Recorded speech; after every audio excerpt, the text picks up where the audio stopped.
Queridos irmãos, nós estamos hoje no nosso 9º episódio da 5ª temporada da série 4 Olhares. Esta série, 4 Olhares, são os 4 olhares dos 4 evangelistas, Mateus, Marcos, Lucas e João, sobre a história de Jesus. Essa última temporada, a 5ª temporada, é sobre paixão e glória, a última semana de Jesus. Começamos com a entrada triunfal de Jesus num domingo e vamos terminar uma semana depois de 10 episódios, com a ressurreição de Jesus e sendo ele assunto aos céus. Isso acontecerá no próximo domingo, quando então interromperemos essa série, finalizaremos essa série e recomeçaremos uma outra série de sermões que vai demorar alguns meses, que é no livro de Atos, para que você compreenda como Lucas, que é um desses olhares, continuou contando a história depois da ressurreição de Jesus, mostrando como a igreja começou. E se você tem interesse de saber como foi que a igreja começou, a igreja de Jesus Cristo, então acompanhe a série sobre Atos, que nós faremos logo em seguida, após o encerramento dessa série dos 4 olhares. Eu gostaria de convidar você a abrir a palavra de Deus no Evangelho de João, capítulo 19, porque este episódio, que é o 9º episódio, que fala sobre a crucificação e a morte do Redentor, está descrito, obviamente, nos 4 evangelhos, Mateus, Marcos, Lucas e João. Mas nós vamos usar a sequência que João narra os fatos, até porque de manhã nós usamos João capítulo 18 para falar sobre a prisão e o julgamento de Jesus Cristo, do Redentor. E vamos, na sequência, no capítulo 19, fazer essa leitura. Então, abra sua Bíblia, você que está aqui em João capítulo 19, você que nos acompanha pelos canais oficiais da EP Tambaú no Facebook e no YouTube, e também pelo nosso perfil parceiro no Instagram, CS Lios BR. Antes de ler, porém, deixe-me falar algumas coisas para você. Você fica aí com a Bíblia aberta ou com o celular em ponto de bala para poder acompanhar a leitura. Dentre os 3 tópicos, os 3 temas, as 3 questões mais polêmicas da ética atual, da ética moderna, 3 questões são fundamentais: a questão do aborto, a questão da eutanásia ou do suicídio assistido ou da morte assistida e a pena de morte. Qualquer livro de ética, qualquer debate ético passa por um desses 3 temas. E particularmente nesses últimos tempos, no Brasil, o tema da pena capital ou da morte como penalidade máxima para algum crime tem sido sempre tocado, sempre revisitado. As posições são bastante claras. Há aqueles que entendem que a pena de morte não deveria existir, porque a vida é dom de Deus e ninguém tem o direito de tirar a vida de ninguém, e consequentemente tirar a vida de alguém seria não matarás, como está lá nos 10 mandamentos. Alguns argumentam que o que eles defendem quando pregam a pena de morte não é que qualquer pessoa esteja autorizado a matar qualquer pessoa, mas que o Estado, investido dessa autoridade dada por Deus, teria o poder de, em nome de Deus, para cessear o mal, numa medida extrema, também tirar a vida de alguém diante de um crime que nós chamamos de crime hediondo, ou um crime que a própria vida humana foi tirada em primeiro lugar. Muitos replicam que o Estado, ao longo da história, cometeu erros, e que muitos foram assassinados com os vários, ou muitos foram mortos com os vários métodos de pena capital, e se descobriu depois que eles eram inocentes, e sendo uma pena terminal, obviamente que não pode voltar atrás, cometer um erro nesse aspecto seria irreversível. Outros fazem uma tréplica na direção de que, apesar disso, o fato de alguém ter morrido não dá o direito de uma pessoa pagar uma pena menor do que a própria morte que ele tirou. E os erros que eventualmente pudessem ser ou viriam a ser cometidos podem ser minimizadas pelos modernos processos de investigação.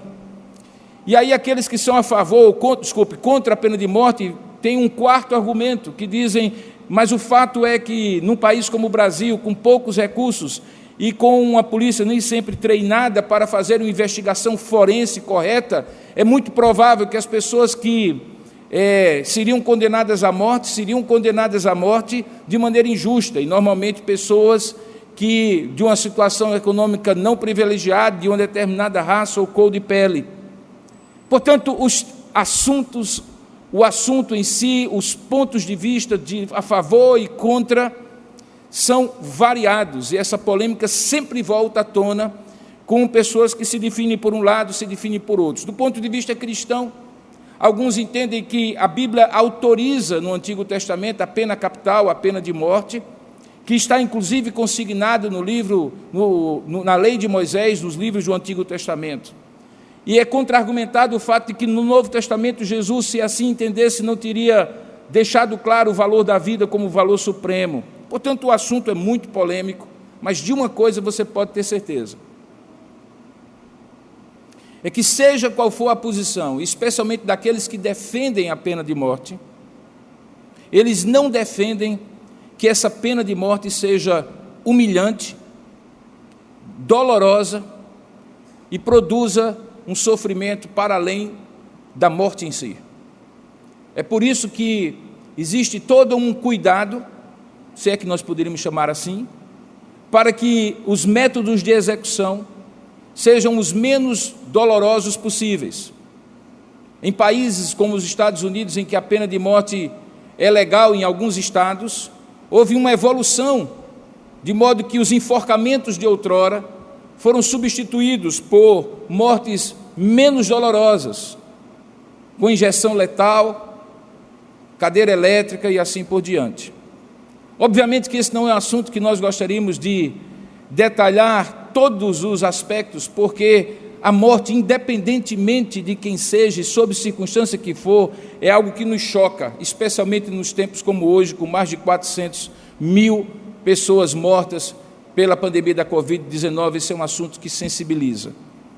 No entanto, por que eu estou trazendo como introdução desse sermão? É porque nós hoje vamos expor a mais vergonhosa, dolorosa, humilhante e cruel morte da história.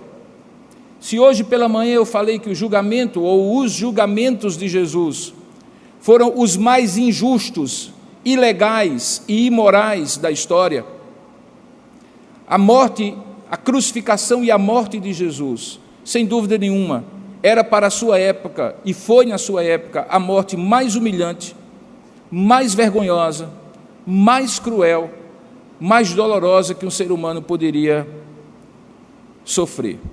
E por que eu faço questão de introduzir essa mensagem dessa maneira? Para que você possa compreender ao final desse sermão o que Jesus passou por você. Porque, como eu já vou dizer de cara, ele poderia ter evitado essa morte. Ele não precisaria passar por aquela humilhação. Ele teria poder de evitar aquela dor. E ele não merecia aquela vergonha e humilhação. Mas ele voluntariamente vai à cruz e sofre tudo isso por uma única e exclusiva razão: para cumprir o propósito de Deus, de salvar a mim e a você, que não merecíamos ser salvos e que poderíamos ou talvez deveríamos estar no lugar dele na cruz do Calvário. Falar da morte de Jesus Cristo, portanto, é uma forma de salientar o seu amor e a sua graça, para além da crueldade, da descrição desse texto que nós vamos ler agora.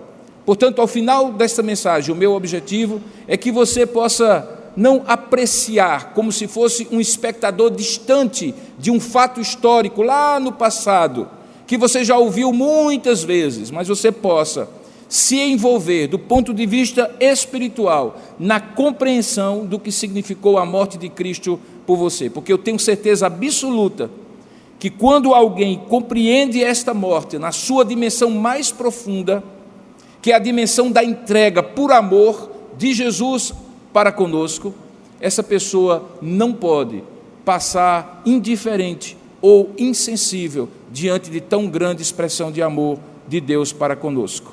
Então, vamos ao texto de João, capítulo 19, que é um dos textos que descreve essa história da morte, da crucificação e da morte de Jesus Cristo. Nós deixamos hoje pela manhã esse texto no versículo 16 do capítulo 19, dizendo assim: então Pilatos o entregou para ser crucificado. Se encerrava ali o julgamento romano de Jesus, que teve 3 etapas, como eu preguei pela manhã, assim como o julgamento judaico, que também teve 3 etapas anteriores ao julgamento romano.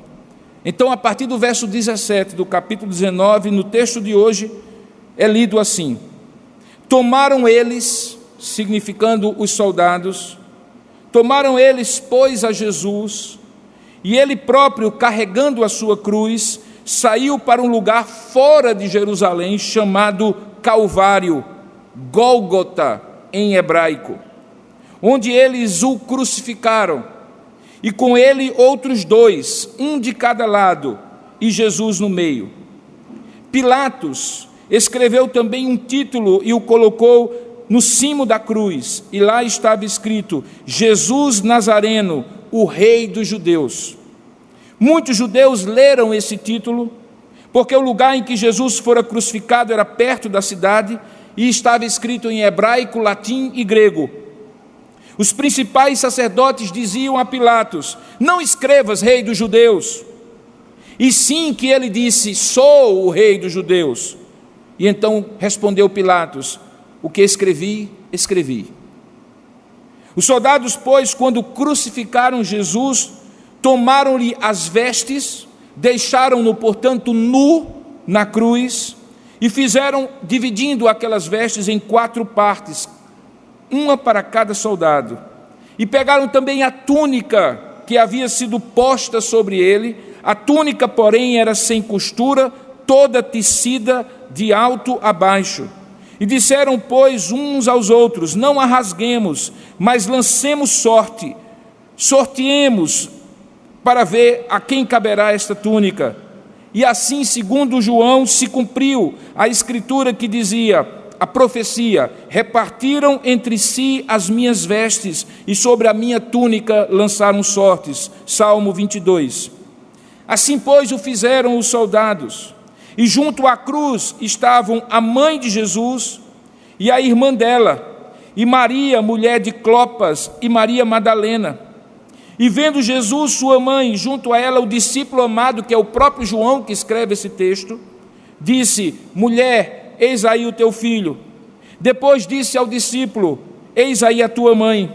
E dessa hora em diante, aquele discípulo a tomou para casa, visto que ela, provavelmente, além de viúva, agora não tinha um filho com ela.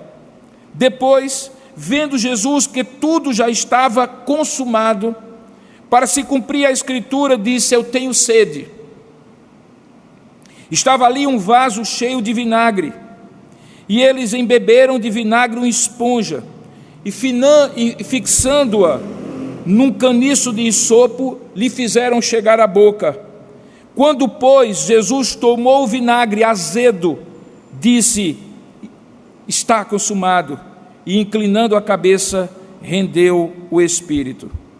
Então os judeus, para que no sábado não ficassem os corpos na cruz, visto como era a preparação, pois era grande o dia daquele sábado, rogaram a Pilatos que se lhes quebrassem as pernas e fossem tirados. Os soldados foram e quebraram as pernas ao primeiro e ao outro que com ele tinham sido crucificados. Chegando-se, porém, a Jesus, como vissem que ele já estava morto, não lhe quebraram as pernas. Mas um dos soldados, com uma lança, lhe abriu o lado do esquerdo, e dali saiu sangue e água. Aquele que isto viu, testificou, sendo verdadeiro o seu testemunho, e ele sabe que diz a verdade, para que também vós creais. Isso é João falando de si mesmo.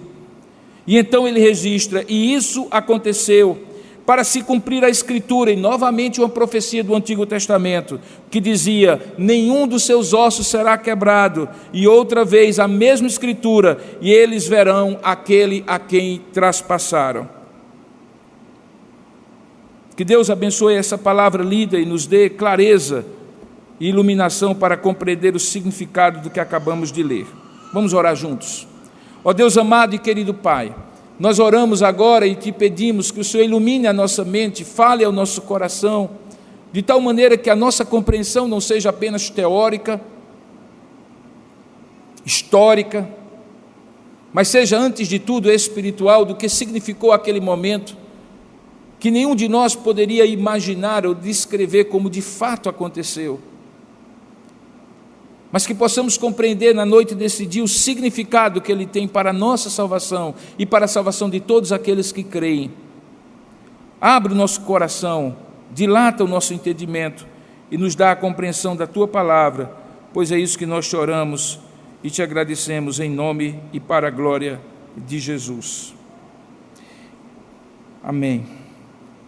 Queridos, a crucificação de Jesus Cristo foi o ápice da sua paixão. Aquele momento em que ele disse: está consumado, e expirou e entregou o seu espírito a Deus, representou o cume, o máximo do sofrimento que ele foi passando ao longo de sua vida, e que não foi apenas na semana da paixão. Na teologia nós chamamos de estado de humilhação, a limitação autoimposta que Deus, o Deus Todo-Poderoso, o Filho de Deus, voluntariamente se submeteu quando esvaziou-se de si mesmo, e mesmo sendo Deus, não julgou por usurpação ser igual a Deus, antes se esvaziou, tomando a forma de homem, tomando a forma de servo e sendo obediente até a morte e morte de cruz. A vida toda de Jesus foi uma vida de sofrimento, de dor, de renúncia, de paixão.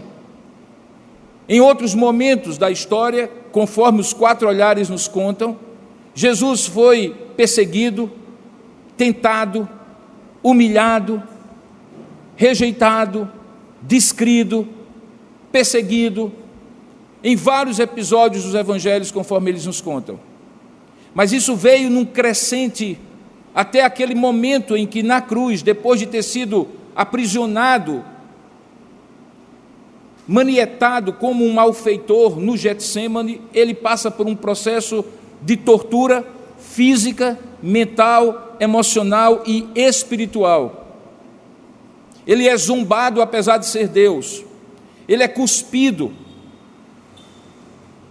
ele é fisicamente torturado, coroa de espinhos agudíssimos, secos da Palestina, são colocados na sua testa e o sangue escorre no seu rosto.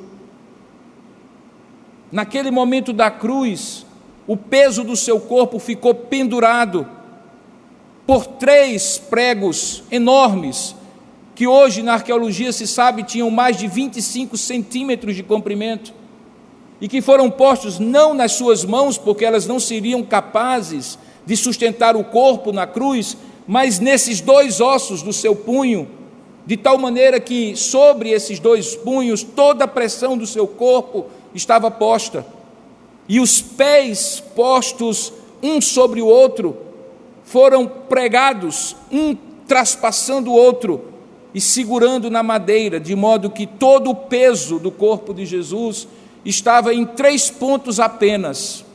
E como o próprio texto diz, por 3 longas horas, da hora 6ª às 9 horas da manhã, à hora 9ª ao meio-dia, da hora 3ª às 9 horas da manhã, à hora 6ª ao meio-dia, ele passou todo tipo de sofrimento que um ser humano, mesmo se fosse culpado e fosse um criminoso, não deveria passar. Mesmo que merecesse a pena de morte, não precisaria e não deveria passar por aquele sofrimento, por aquela humilhação, por aquela vergonha. Desnudo diante dos olhares de todos, com sua mãe, abandonado pelos seus discípulos, zombado pelos soldados romanos, tendo as suas poucas posses de uma roupa e de uma túnica divididas como um despojo de um prisioneiro de guerra, por aqueles soldados romanos, Jesus chegou ao ápice da sua dor e do sofrimento no Calvário. Nada que eu pudesse descrever, nenhum filme, nem mesmo aquele dirigido por Mel Gibson, que todos veem com toda a crueza os açoites de Jesus feitos por aquelas hastes de ossos e de ferro que rasgaram as suas costas, expondo as suas vísceras, quebrando as suas costelas, deslocando-as. Poderia descrever. Na cruz do Calvário, segundo o relato de Lucas, 7 palavras, conhecidas hoje na liturgia cristã como as 7 palavras da cruz, são ditas por Jesus. Uma delas dizia: Pai, perdoa-lhes porque não sabem o que fazem, se referindo a uma intercessão de última hora ao próprio Deus, por aqueles que estavam sendo usados como instrumentos, sim, para cumprir um propósito de Deus, mas com toda a crueza, com toda a dor e sofrimento que eles foram capazes de impor a Jesus. Uma outra palavra é a palavra do desamparo e do abandono completo que Jesus sentia naquela hora, quando clama a Deus e diz: Eloi, Eloi, lama sabachthani, Deus meu, por que desamparaste? Que os soldados e os judeus zombam, dizendo que ele estava clamando por Elias, e dão a ele uma espécie de narcótico para que o sofrimento passasse mais ainda, e ele permanecesse com mais dor e sofrimento, para que eles pudessem então zombar mais ainda, quando Elias não aparecesse para salvar Jesus. Como lá em Mateus capítulo 4, quando o diabo tentou Jesus a mostrar o seu poder, na cruz novamente Jesus é tentado, dizendo: salvaste aos outros, porque não salva-te a ti mesmo. Foi não apenas uma morte, irmãos, foi uma sessão contínua de dor, sofrimento e tortura.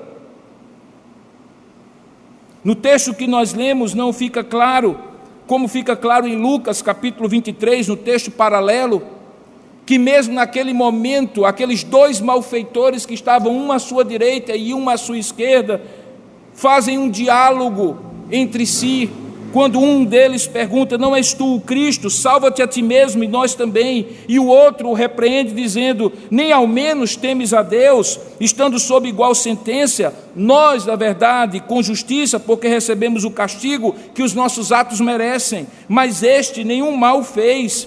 E então, virando-se para Jesus, este segundo diz: Senhor, lembra-te de mim quando vieres no teu reino. E Jesus lhe responde: hoje mesmo, em verdade te digo, estarás comigo no paraíso. A dor era de Jesus, mas a salvação era agora daquele homem. Perceba que todo esse drama que eu estou descrevendo com palavras que, mesmo que fossem as mais ricas, não seriam capazes de descrever de fato a dor e o sofrimento de Jesus, tem um propósito. Não são palavras ou fatos narrados de maneira fortuita e não intencional. Nós podemos dizer, irmãos, sem sombra de dúvida, que Jesus nasceu para esse momento, que Jesus nasceu sentenciado à morte pelo decreto de Deus eterno, mas operacionalizado de maneira clara pela acusação falsa de judeus e de romanos, e executada por aqueles soldados impiedosos. O significado da morte de Jesus Cristo, que vai além da descrição com tintas fortes, com detalhes macabros, cruéis, que eu estou evitando ir até os detalhes que poderia dar, para não entrar num sentimentalismo qualquer, para que você compreenda que mais do que a emoção desse momento, é importante que você perceba a intenção e o propósito da morte de Cristo, é para que você possa então compreender que significado essa morte tem.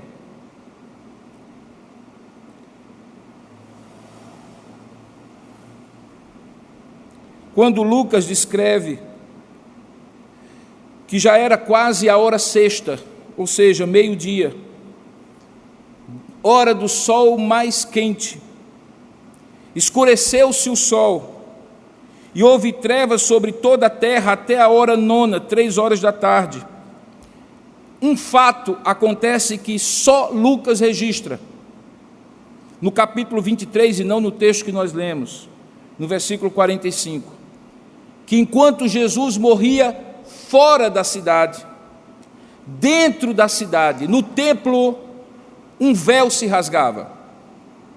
diz o texto que rasgou-se o véu pelo meio. E então Jesus clamou em alta voz: Pai, nas tuas mãos entrego o meu espírito. E dito isto, expirou. O que significava aquele véu rompido de alto a baixo? Talvez você precise, se você não conhece, voltar os seus olhos para o Antigo Testamento.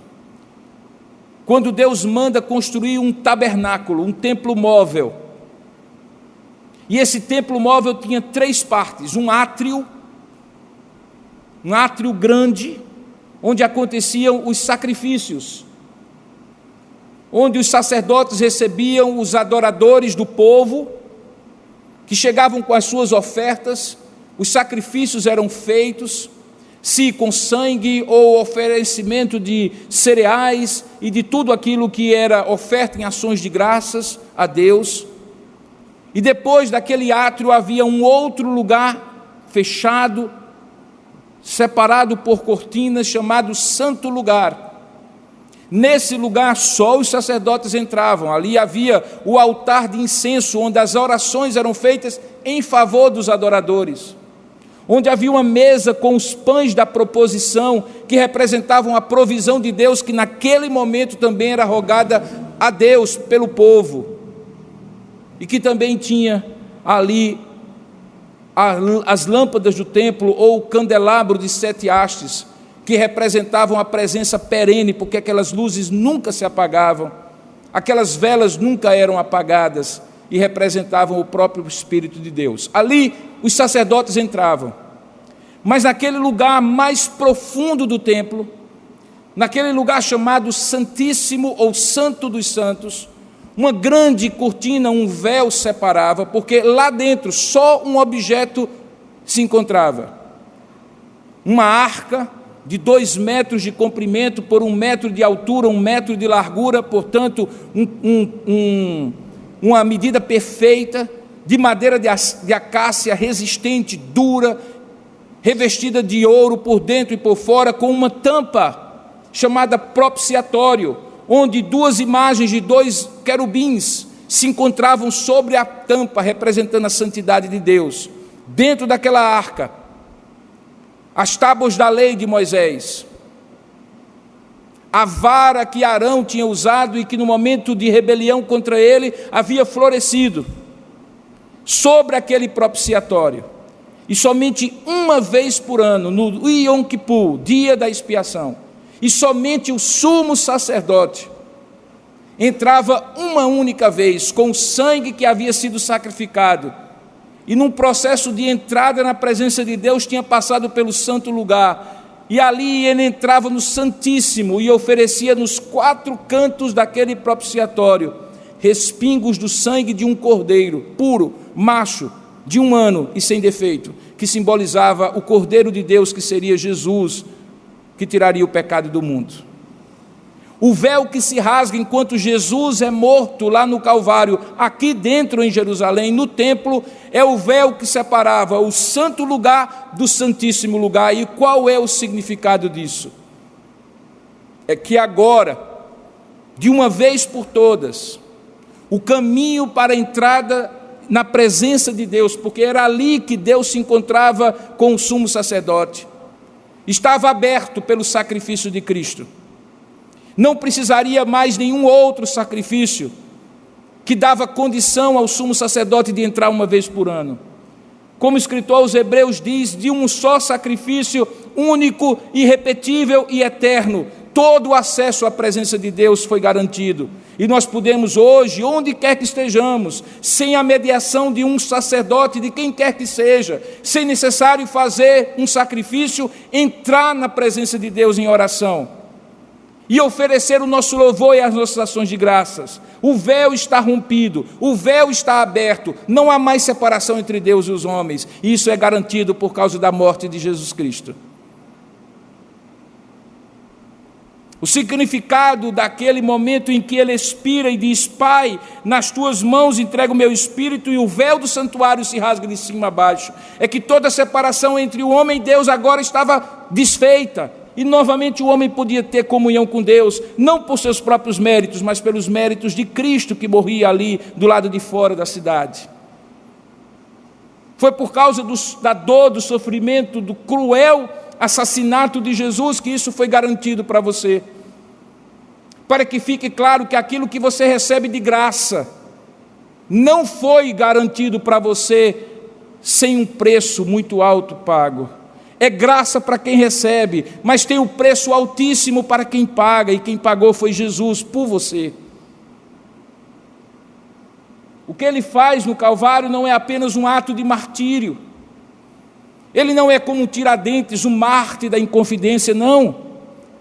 Naquela morte havia poder propiciatório, o sangue não seria mais derramado sobre a tampa da arca, porque de uma vez por todas o sangue do Cordeiro fazia com que Jesus garantisse a nós que nós éramos agora favorecidos por Deus, que Deus agora era propício a nós, que não haveria mais condenação, e Paulo coloca isso de maneira muito clara quando diz que nenhuma condenação há mais para os que estão em Cristo Jesus. A morte de Cristo, com dor, sofrimento, crueldade, injustiça, humilhação, vergonha, dor, garante a você paz, alegria, acesso, salvação. São os extremos das emoções que estão agora encontrados nas hastes da cruz, como se Deus pegasse a mão, como se o Filho pegasse a mão do Pai e a mão de nós, de cada um de nós que somos inimigos de Deus, ou que éramos inimigos de Deus, e unisse com as suas próprias mãos que estão estendidas ali na cruz, para que não haja mais separação, para que nunca mais você dependa de outro homem para lhe mediar a relação com Deus, para que você nunca mais precise do sacrifício de qualquer coisa para Deus lhe ser favorável, para que você não tenha mais que barganhar com nada, nem de modo algum, para receber o favor de Deus. O significado da morte, apesar da dor, do sofrimento, da crueldade, da vergonha, da humilhação de Jesus, é maravilhoso, é graça, é acesso, é perdão, é paz. O que para ele representou toda aquela dor, sofrimento, crueldade, humilhação, vergonha, para nós significa paz, alegria. Não há mais nenhuma condenação para os que estão em Cristo Jesus. Por isso celebramos, como vamos celebrar daqui a pouco com a ceia do Senhor, a morte, mas também a vida que a morte garante. Quando lembramos que aquele vinho foi o sangue derramado, nós não somos daqueles que ficam celebrando crueldade. Não celebramos outra morte qualquer, celebramos a morte do Cordeiro. Este pão que simboliza o seu corpo que foi dilacerado na cruz, é o que nos garante acesso a Deus. Por isso ele diz: fazer isto em memória de mim, para que não esqueçam que o que para mim foi vergonha, dor, sofrimento, humilhação, para vocês é salvação, é graça, amor e alegria.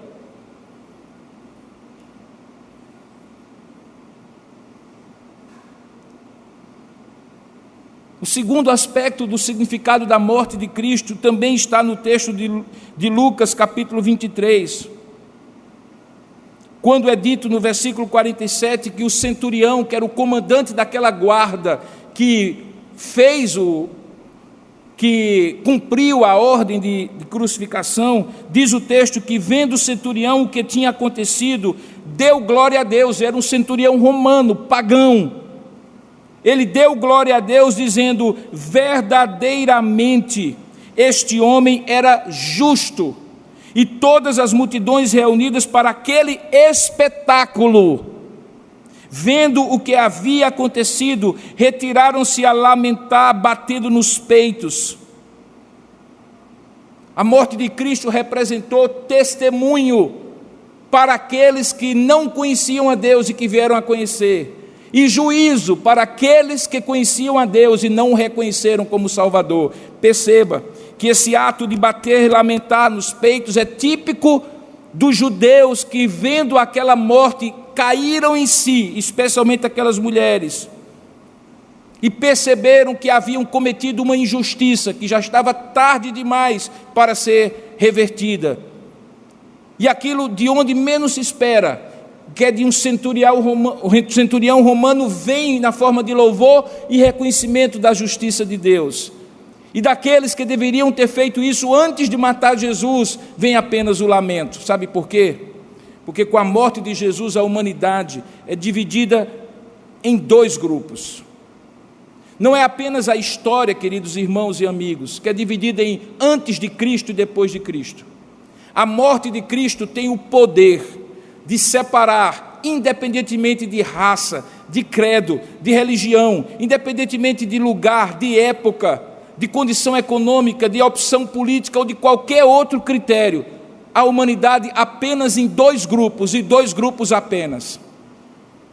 Aqueles que olham para o sacrifício de Cristo e reconhecem o seu poder vicário ou o seu poder substitutório, que ele morreu pelos pecados destes que reconhecem, ou aqueles que mesmo sabendo disso rejeitam, como diz Paulo escrevendo aos Romanos, retém a verdade, porque terão que crer e confessar e se submeter a este Deus, e não o querem, porque querem permanecer na rebeldia do pecado. Veja, a humanidade não é separada entre presbiterianos e não presbiterianos, entre protestantes e não protestantes, entre evangélicos e não evangélicos. Ela é separada entre aqueles que, vendo o sacrifício de Cristo, creem nele como Senhor e Salvador, e aqueles que não creem, independentemente do seu background religioso, político, ideológico ou qualquer outro critério. É um centurião romano, pagão, que estava ali comandando a morte de Jesus, e que quando vê todo aquele cenário de dor, montado para ser um espetáculo, mas que na verdade se torna uma expressão da graça de Deus, reconhece e diz, verdadeiramente este homem era justo, de onde menos se esperava.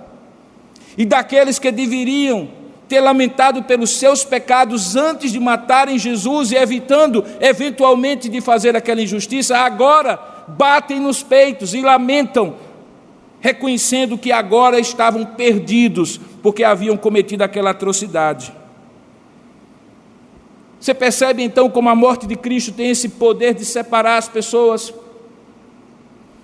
entre aqueles que creem e aqueles que não creem, independentemente de onde eles vêm. A história desse centurião nunca mais é contada. Os evangelhos não dizem se ele se tornou membro de alguma igreja, sequer se ele se tornou cristão, mas a morte de Cristo teve o poder de impactá-lo a ponto dele reconhecer que Cristo era justo e que ali havia cometido uma injustiça.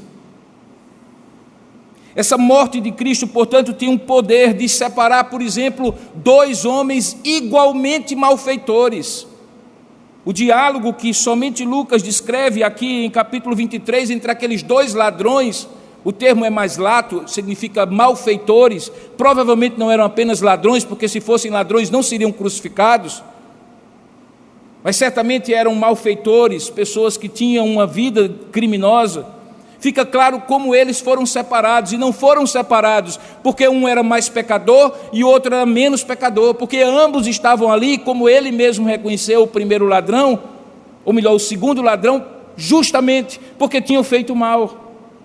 Eles eram separados, ou foram separados pela morte de Cristo, pelo clamor que o segundo fez de misericórdia da parte de Deus. O que distinguiu um do outro foi que enquanto um entrou na mesma direção dos soldados, zombando de Cristo, dizendo, não és tu o Cristo, salva-te a ti mesmo e a nós também, o outro o repreendeu e disse, nem ao menos temes a Deus, estando sob igual sentença, nós na verdade com merecimento, porque recebemos o castigo que os nossos atos merecem, mas este nenhum mal fez. O segundo malfeitor, em outras palavras, afirma aquela mesma coisa que o centurião afirmaria depois, este homem é verdadeiramente justo. E porque ele reconhecia que Jesus era verdadeiramente justo, e eles dois eram injustos e mereciam a morte, ele então clama a Jesus e diz assim, Senhor, lembra-te de mim quando vieres no teu reino. De onde aquele homem, no meio de uma crucificação, em que ele também sofria com dores atrozes, chegou à conclusão que Jesus era rei e que Jesus viria no seu reino, senão pela revelação de Deus que tocou o seu coração, a ponto dele pedir de Deus a misericórdia para quando ele viesse no seu reino, ter um lugar para ele. E qual é a resposta de Jesus? A resposta de Jesus não foi outra. Jesus lhe respondeu: em verdade te digo que hoje mesmo, não depois de um purgatório, hoje mesmo, estarás comigo no paraíso.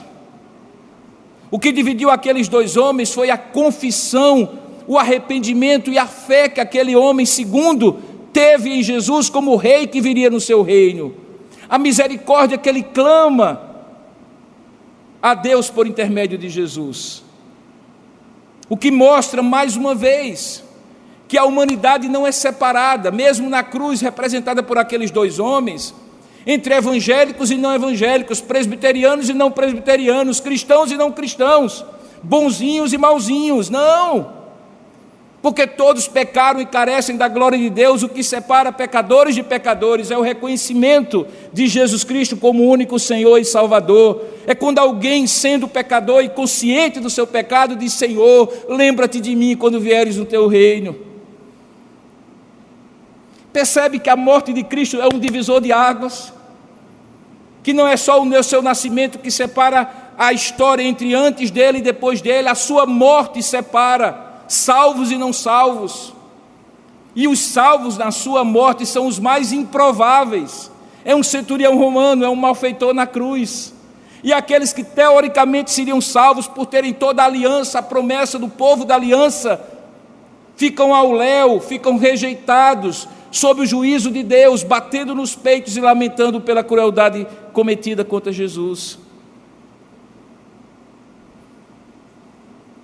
Mas há um terceiro personagem que também mostra essa divisão, e ele é conhecido como Simão Cirineu. A história dele está descrita nos evangelhos. Aquela cruz que normalmente era apenas uma madeira a princípio, horizontal, onde as mãos do condenado eram a princípio amarradas, e ele tinha que levar aquele madeiro, porque a haste vertical normalmente já estava no lugar da crucificação, era reaproveitada de outras mortes, daquele lugar macabro chamado Gólgota, o Monte da Caveira. Pesava entre 20 a 25 quilos, algo que eu ou qualquer outra pessoa aqui talvez consiga levar por alguns metros, se não tiver passado a noite toda apanhando, se não tiver passado a noite toda com fome, com sede, sendo torturado por soldados impiedosos. Jesus estava profundamente debilitado física e emocionalmente. Às vezes a gente tende a olhar para Jesus como um super-homem que finge que está doendo, que finge que está chorando, que finge que está sofrendo. Não! Ele efetivamente passou por aquilo que eu e você passaríamos, nas nossas limitações físicas e emocionais diante de um cenário como aquele. Então, no meio do caminho, diz o texto, enquanto eles estavam passando, ou ele estava passando naquilo que ficou conhecido como a Via Dolorosa, as estações da Via Dolorosa, que ainda hoje em Jerusalém você pode fazer o provável caminho por onde ele passou, havia um homem, Simão, que estava ali, teoricamente, por absoluta coincidência. Diz o texto em Lucas capítulo 23, verso 26, que ele vinha do campo. Ele não tinha vindo para assistir à morte de Jesus. Ele não era discípulo de Jesus. Ele não estava ali com o propósito de participar daquela cena, de ser o coadjuvante que ele foi no momento último de Jesus. Diz o texto que ele vinha do campo.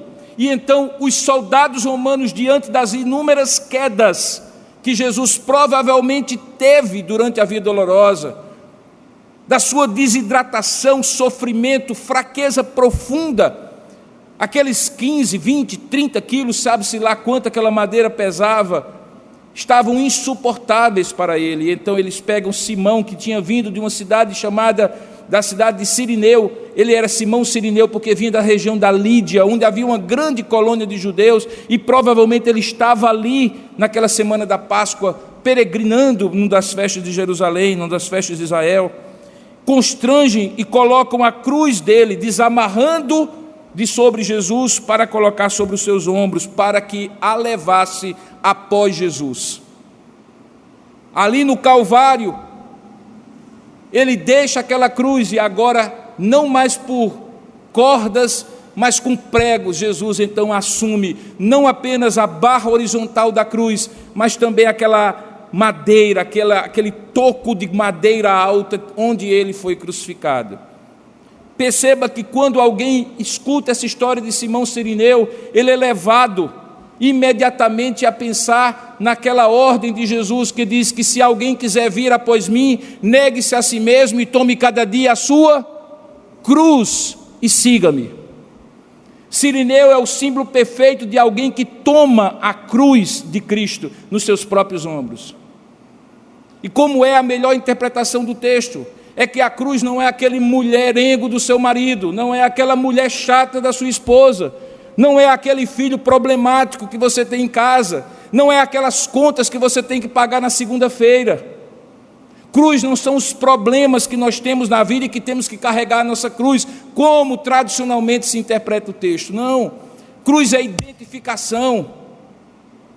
Cruz é quando eu estou junto com Cristo, compartilhando com Ele da cruz dEle, do sofrimento dEle, da compreensão do que aquilo significava. Por isso Paulo, escrevendo aos Gálatas, no capítulo 2, verso 20, diz assim: vivo não mais eu, mas Cristo vive em mim, estou crucificado com Cristo. Vivo não mais eu, mas Cristo vive em mim. Estar crucificado com Cristo. Tomar cada dia a sua cruz significa: eu sou cristão, para que todos saibam. Eu não nego o meu Senhor como Pedro negou, eu não traio o meu Senhor como Judas traiu, eu não escondo que eu sou de Cristo, eu me identifico com Ele, a cruz dele eu carrego em mim, eu carrego comigo, e não apenas por conta de um crucifixo pendurado no pescoço ou na parede da minha casa, mas para que aquilo que Ele fez por mim, que me impactou a ponto de me salvar do meu pecado, da minha condenação eterna, se torna aquela mensagem que eu canto no hino. Sim, eu amo a mensagem da cruz, até morrer eu a vou proclamar, quando enfim, ao invés da cruz, eu receber a coroa de glória, como diz o hino. É identificação, é compromisso, é discipulado, é se tornar um com Cristo, de modo que alguém ao ver você lhe chama não de protestante, não de evangélico, não de presbiteriano, mas de cristão, de discípulo de Cristo, aquele que caminha com Cristo, que tem as virtudes de Cristo, as palavras de Cristo, as atitudes de Cristo, o caráter de Cristo, e por isso é chamado de cristão. Dias depois, como nós vamos ver na exposição de Atos dos Apóstolos, esses homens e mulheres que se tornaram cristãos eram conhecidos a princípio como aqueles do caminho. Era assim que eles eram conhecidos. Até então não havia nome, evangélico, protestante, cristão, eram os do caminho. Mas eles se tornaram tão parecidos com Cristo, falavam tanto de Cristo, tinham Cristo na maneira como faziam negócios, como viviam o casamento, a relação com filhos e com os pais. Isso era algo tão impregnado que alguém então começou a chamá-los de cristianoi, que em grego significa cristãos ou pequenos cristos. Simão é um pequeno Cristo. Não porque ele salva alguém, não porque ele é o Redentor, mas porque ele se identificou com Cristo, a ponto de alguém dizer: a cruz de Cristo Simão levou, Simão Cirineu. Na morte de Cristo, no caminho da via dolorosa, eu sou chamado a me identificar com aquela cruz. Em países onde o cristianismo não é prevalente, As pessoas olham no pescoço umas das outras, e se eventualmente alguém está levando um crucifixo, diz assim: você é cristão? Se alguém faz o sinal da cruz em lugares onde não há o cristianismo, alguns dizem assim: você é cristão? Mas numa sociedade em que você já nasce cristão, você é batizado como cristão, porque você recebe nomes cristãos, é tradicionalmente cristão, é nominalmente cristão, mesmo quando é protestante, porque criou-se na igreja, seus pais o levaram para a igreja, o que é que distingue você como cristão? O seu compromisso de levar a cruz como Simão Cirineu levou no caminho do Calvário.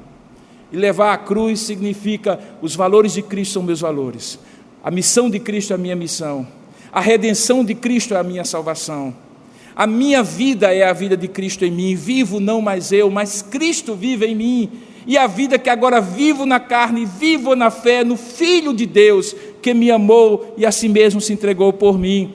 Porque todos aqueles que quiserem vir após mim, neguem-se a si mesmo, tomem cada dia a sua cruz e sigam-me.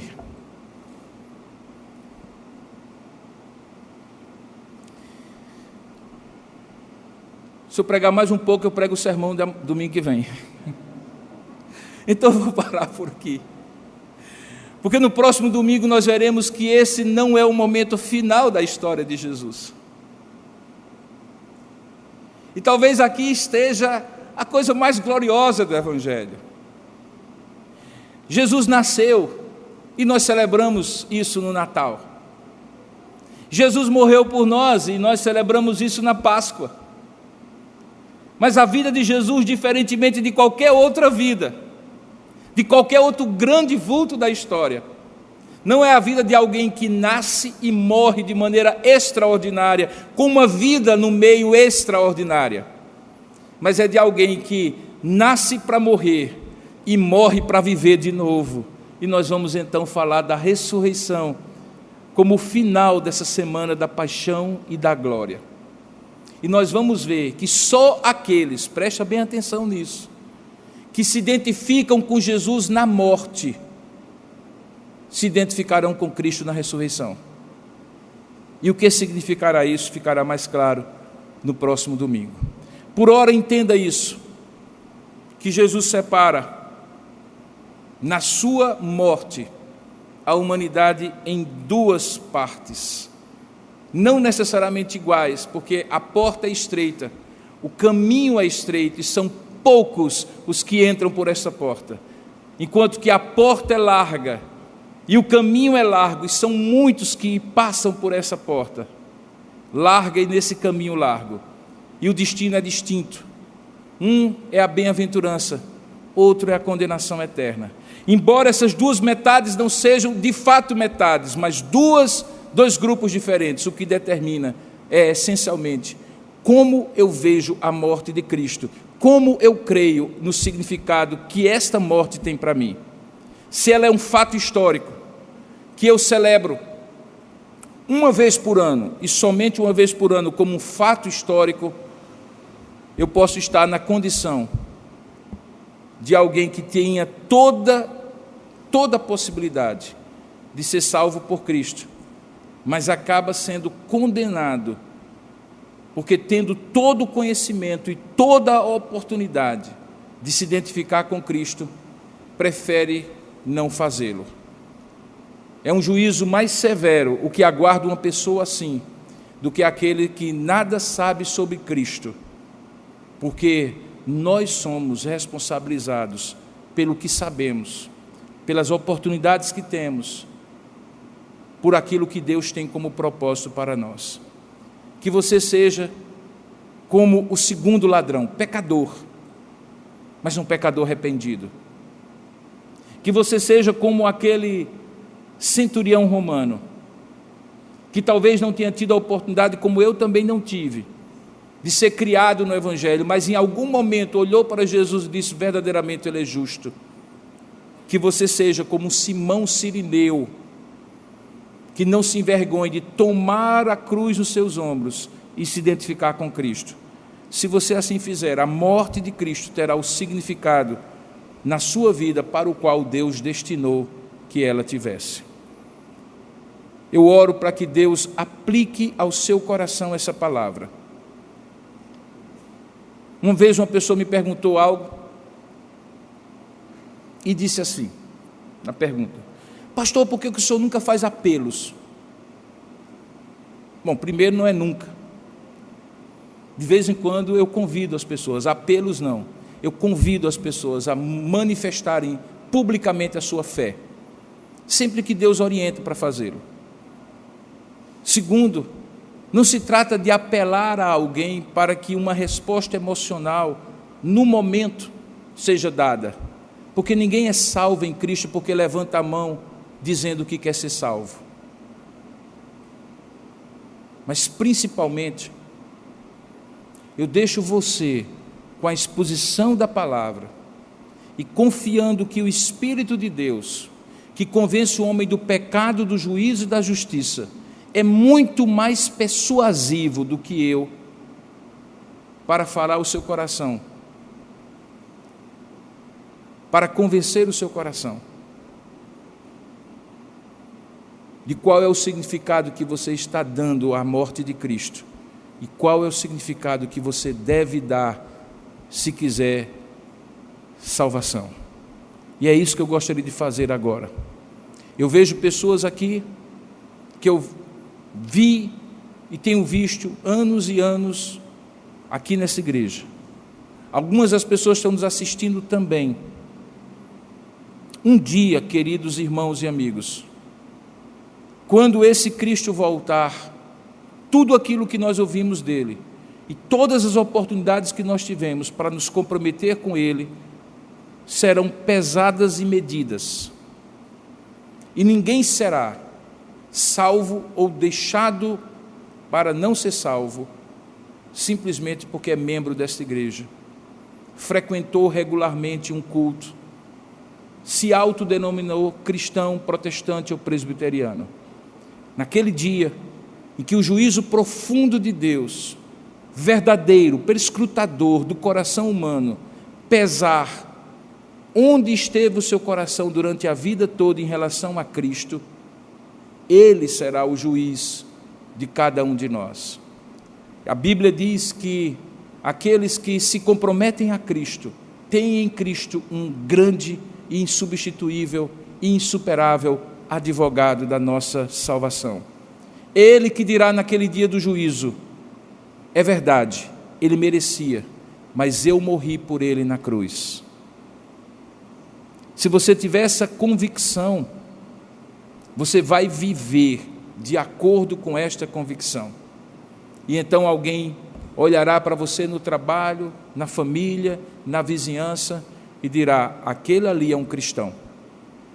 Como ficou claro que alguns viram em Jesus a justiça de Deus, conforme nós expomos. Curva a sua cabeça por um instante, reflita sobre essas verdades por alguns minutos, tanto você que está aqui, como você que está nos assistindo, participando à distância. Coloque sua vida diante de Deus.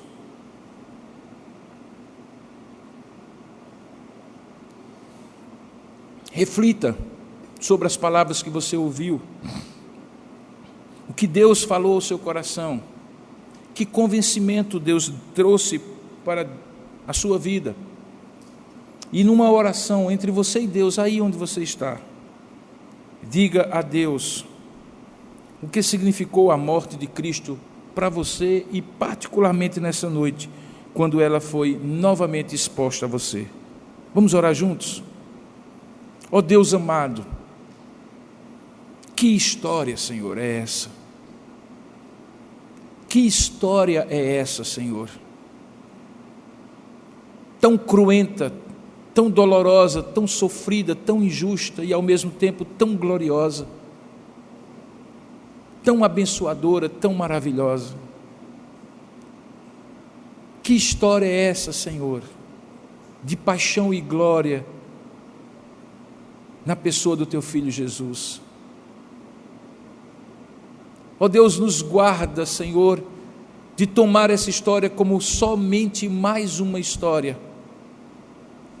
e de acostumados a ouvi-la não entendermos o significado profundo da morte do teu Filho no Calvário. Antes, pelo contrário, Senhor, nos alcança com a tua graça, abrindo os nossos olhos para compreender como esta morte pode nos impactar, transformar, salvar a nossa vida. Eu te rogo, ó Deus, que isso que foi exposto, foi pregado, seja usado pelo teu Espírito com poder e graça, para convencer corações em dúvida, para firmar corações confusos, para alcançar corações rebeldes, para corrigir corações desobedientes, para salvar vidas que estão aqui neste lugar, que estão vendo essa pregação de maneira remota, tanto agora, no tempo presente, como no futuro, quando ela ficar disponível para ser assistida. Ó Deus, essa morte é gloriosa, essa morte do teu Filho é poderosa, essa morte do teu Filho é transformadora. Não é a morte de um mártir, é a morte do Salvador, que se entrega, que se oferece, que ama, que sofre, que morre em nosso favor. Usa o poder da mensagem da cruz sobre os corações, sobre cada um de nós, e transforma a nossa vida, cada dia, a cada momento, em nome e para a glória de Jesus. Amém, Senhor.